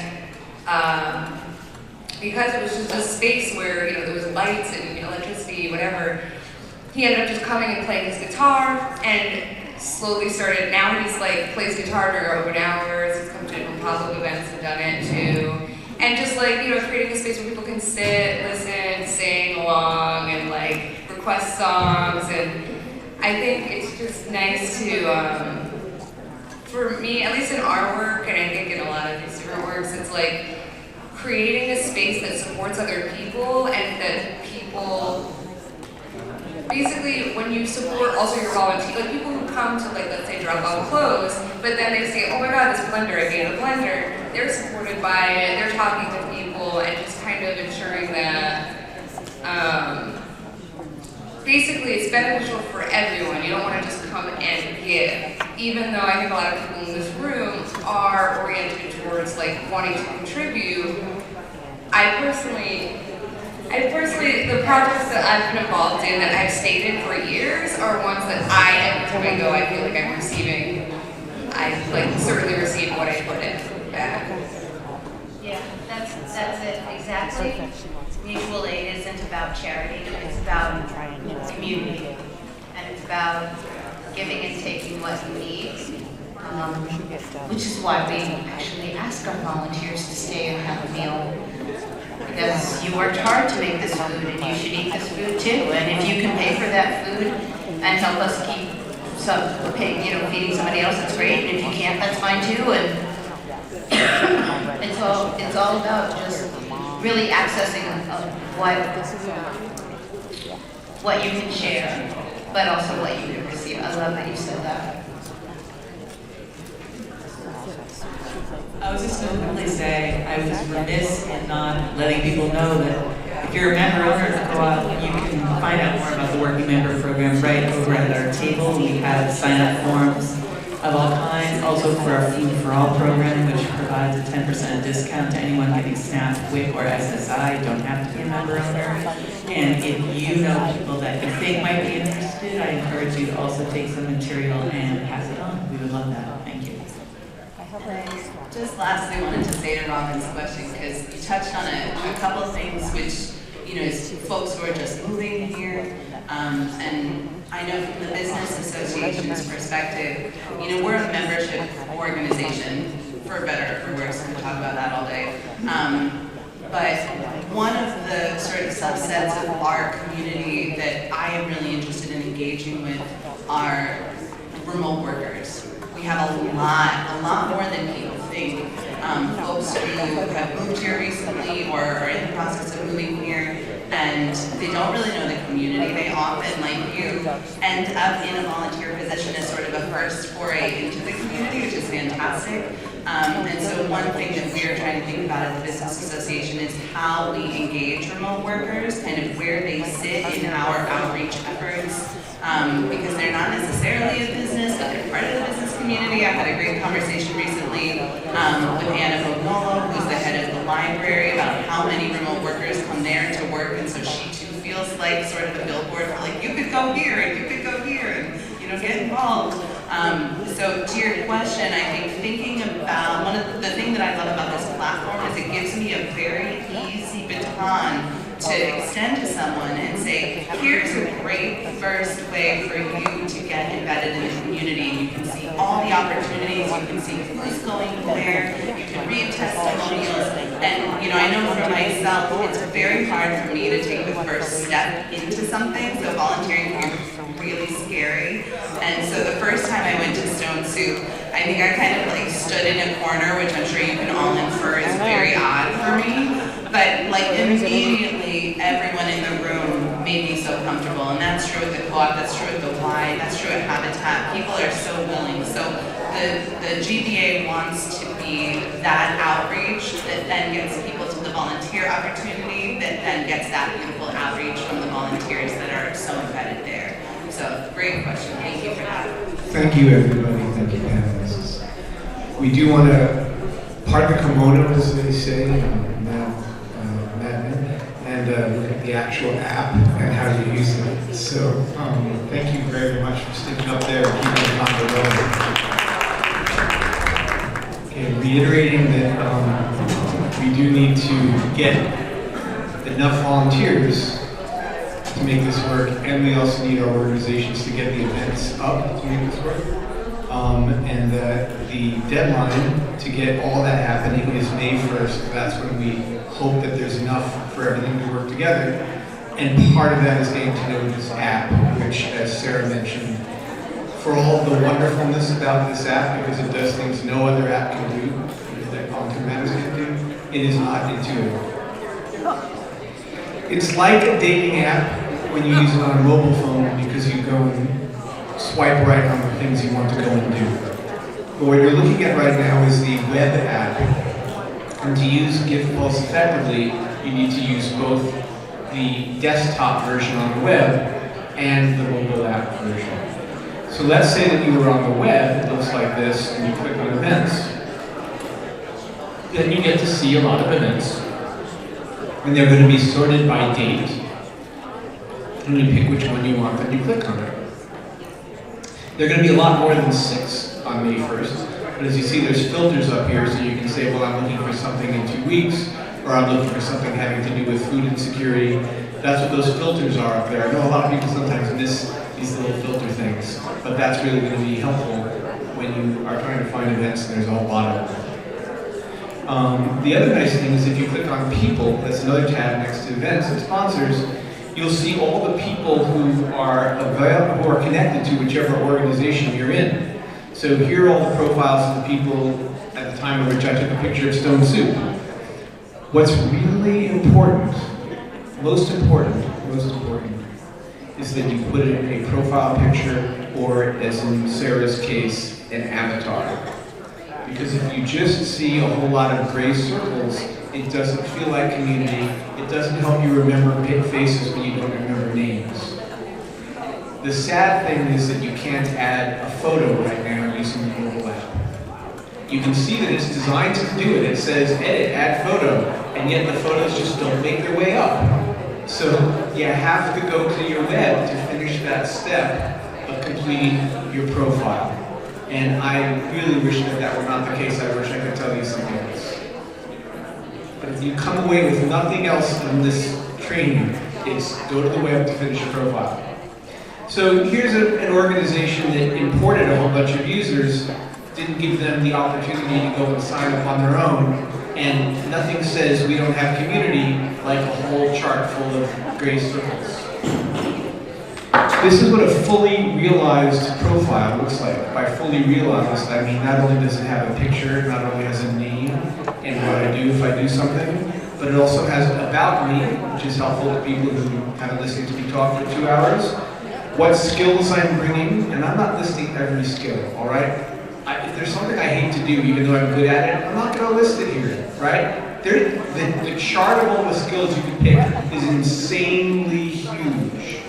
Don't pick them all. Pick the ones you want to be found for. Nobody mentioned this yet, nor did I, but if Habitat for Humanity needs an extra sheetrocker, and then someone over here clicks the skill construction, Megan can say, Bram, would you please go and put a message out to everybody in Resilient Greenfield and say we need somebody in construction. And I can do that. She can send a message out to all the people who have signed up to Habitat for Humanity, but I can send a message out to anybody who signs up to this platform. If you've signed up and said what your skills are, I can find you, send that message out to everybody and get somebody for that need that she has. Which sounds interesting. It'll sound critical when we start having climate emergencies and other things that happen in our community. And we need to find people for particular skills right now. Causes are related to that too. You know, if we have somebody who's really concerned about immigrant rights or immigrant safety, they click that cause, we can call them together to show up and stand around some people who are at risk or something. And obviously that's not in time, but you get the idea. We have to use the app to make it work. The app does nothing for us if we don't use it properly. So the website and the app do different jobs. On the right-hand side, the app is for signing up for an event and maybe saying that you did it. But the website is for most everything else. So just take a look at this slide for a second while I take a drink of this juice and see what's different about the two.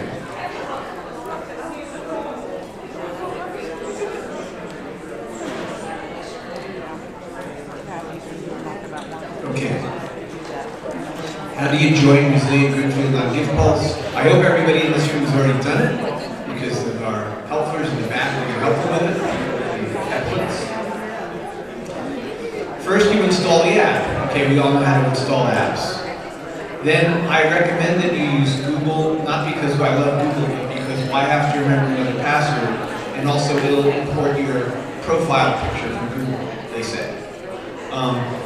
This is the thing that, the second thing I want people to remember the most. The first one is that you can't put your profile photo up before you sign up. The second one is accept the location of services. Submit to the app knowing where you are. Because if you don't do that, you're going to look up and you're going to see people from all over the country. Then you click search and you enter Resilient Greenfield so that you can join the Resilient Greenfield community so that I can search for people who do construction. So you're part of that community. If you don't join Resilient Greenfield's community, there's things that I can't do to help you. And then once you do that, I can follow up with an email to the people who say, I'm trying to make a profile. And I can say, hey, here's some instructions on how to make a profile. This is what the screens look like.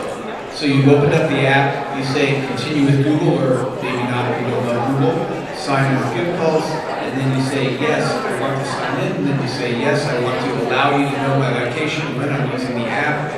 Then you get to the next screen on the right where you type in Resilient Greenfield. You'll notice that the word events is highlighted. And so you're going to then go click groups because Resilient Greenfield is a group. And at that point it shows up, you can click on it and you can say join. From that point forward, when you click on the groups on the dashboard, you notice at the bottom of that tab, right there, you'll see the thing that says my groups, and any group that you join will show up there. Now when you then click on a group, you can then go see the events that are in that group. There is also a way to use this for mutual aid.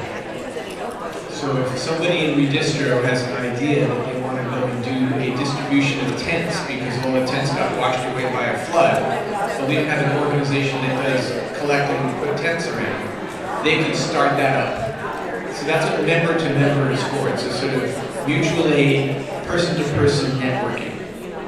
So GivePulse can do that. Now, the first event I want everybody to sign up for, so that you can explore what this platform does and how it works, is called Complete Your Profile. And whenever I've brought a new organization to the platform, I've given them a copy of this event. If you do the Complete Your Profile with member to member, then I'm the one who responds and says thank you. If you do the Complete Your Profile with Stone Soup, then Sarah Hilliard is the one who responds. If you do it with Habitat for Humanity, then Megan or Diani Lorenzo responds. So each of them have the same one. You do not need to do more than one. Please don't do more than one, but please do pick one to do. These are the instructions that you'll find on the desktop app.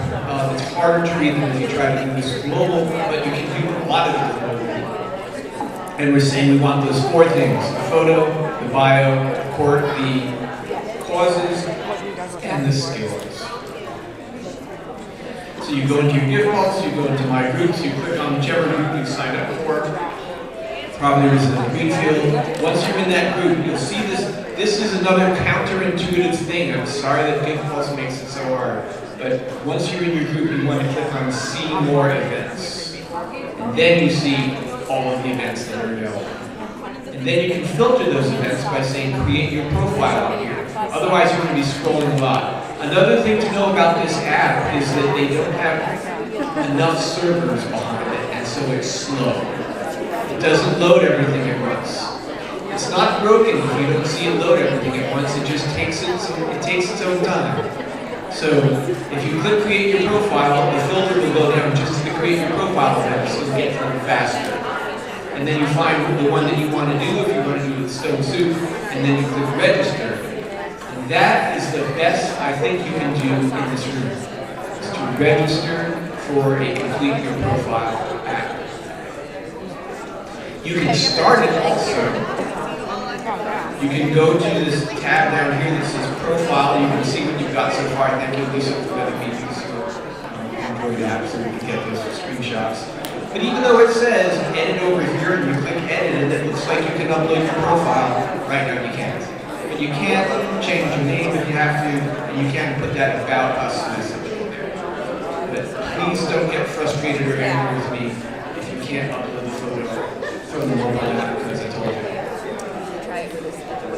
Now, Jaden was willing to let me, actually I didn't expect that Jaden just go to another Jaden, but Jaden went and said, I want to claim my impact. I want to say, Bram gives me credit for having updated my profile. And I went and visited his profile, and I didn't see the photo there. Sorry, Jaden, can't give you the credit for that. You've got to go and put the photo there. We've got to do the causes and skills. I really am insisting on those four things. That's how we build this community, if we all do those four things. So I gave him a friendly little message, asking him to complete that. Then you have to go to the web to finish your profile. You can't get the thing until you finish your profile. You can't do that until you go to the web, where you go to, oh, I'm so sorry guys, I have to say this is actually the most important thing of all. The most important thing of all. Can I have quiet for a second? Possible? Don't go to givepulse.com ever. Never, ever, ever go to givepulse.com. go to greenfield.givepulse.com. When you go to Resilient Greenfield, there's a link there that says Give Pulse. It's going to go to greenfield.givepulse.com. Man, this is going to screw us up if you don't get it, so I'm going to try to explain this why. We have our own separate network on GivePulse. And if you sign up on givepulse.com and then you go to visit Resilient Greenfield, you won't be signed up and you're like, what happened? Or there'll be things that you're trying to do that you can't do. So go to greenfield.givepulse.com and sign up that way. On the app, you don't have to worry about it. Now, over here, looking at my mug, you might say, I don't want to put my picture up online, but you can do this avatar. Bitmoji.com is the website where you kind of pick the different faces and the different noses and the different eyeglasses and the different facial hair, and you make something that looks kind of like you. I think you can imagine that if you saw this and you tried to think, is that Graham? You probably have a pretty good shot at it. Naturally, I'm a little bit more handsome. I don't see any gray hair in that. That feature wasn't working at the time. All right. Later on in the desktop, you're going to go and add your employer, the photo. You can't do this from the mobile app. You have to do that from the desktop app. And then you look at how many causes that they're giving you, right? Like, why would anybody want to do that? So don't go and fill all of them out. I filled out way too many. Maybe fill out 4 or 5, right? But just the ones that you really want to be found for. Not the ones that you want the FBI to know about. The ones that you want to be found for by people. Similarly with the skills. Look how, this is 2 screens worth of skills. Don't click all of your skills. Nobody cares about all of your skills. They care about the skills that are available that they need at the time. You know? Like, if quilting is your jam, and you think that that's a volunteer need, then go and click that one. But if you're quilting enough already, and you don't want to do that as part of your volunteer, don't click quilting. What do you want to volunteer with? And then, after you've done all that, after you've gone on the mobile, you've said, I want to go and do this thing, you go on the web, you finish the thing, then, as with everything with the Give Pulse app, you claim the impact. You don't claim the impact until it's done. When it's done, you claim the impact. You say, I did this. You find the thing, you say, I did it in this time, here's the amount of hours I did. Now you may not need to put in the number of hours that you did. Some of them don't ask for hours, but I'm going to show you the version that does. So if you do something for the co-op, they want to know that you did 2 hours a month. So this is your way of saying, hey, I actually did 2 hours that time. You will also have an opportunity if you want to, this is something that we don't really get in volunteering right now, an opportunity to send a message to the volunteer coordinator about, hey, it would be really great if you had childcare.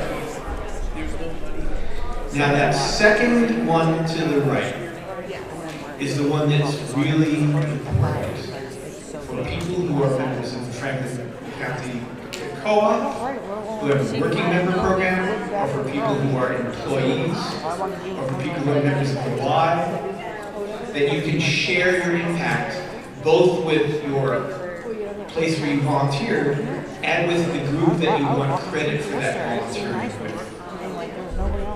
Now, your list isn't going to have these names on it if you haven't joined both things.